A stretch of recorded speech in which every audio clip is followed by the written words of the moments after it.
It's the third round proper of the Welsh Cup this Saturday afternoon, and the definite David and Goliath tie of the round is Tiger Bay of Cardiff versus Kyle of Mid Wales. The club was formed about 5 years ago, about 2009. The reason why we formed it is just to give young people of the area, the Cardiff South area, the opportunity to participate in something positive, give them the opportunity to positively express themselves on a weekly basis within their community, just see a bit more of Wales really, and give themselves an opportunity to showcase their skills to their utmost potential. Every game we played so far has been away against oppositions with good fan bases, and it's good to come home at this stage, because we need it at this stage. I think we're going to need the 11th man, because everything's against us. They're higher ranked, they train much better than us, they get paid, they get whatever. We don't get any luxury. We're playing on a backbone of our community basically, so I feel the whole community is behind us.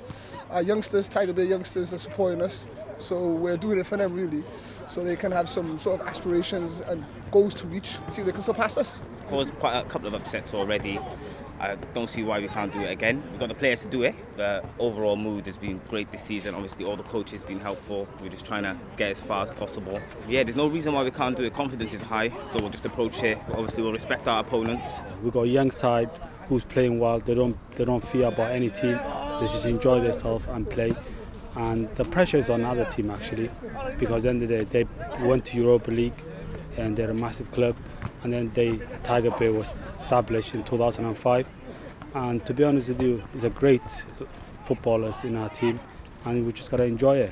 The Welsh Cup's got a tremendous prize at the end of it, not only the financial prize and the prestige of winning the competition, but of course you can qualify for Europe, and the teams that are going into Saturday and Sunday's round 3 are just 5 games away from doing that, so it's a tremendous opportunity for all concerned. We're tremendously proud of the history and the heritage of the Welsh Cup, and it's really one of our aims to raise the profile again and bring it back to its glory days. And stories like this are just one of the tales that will be told, and there'll be many more of them to come and to look forward to.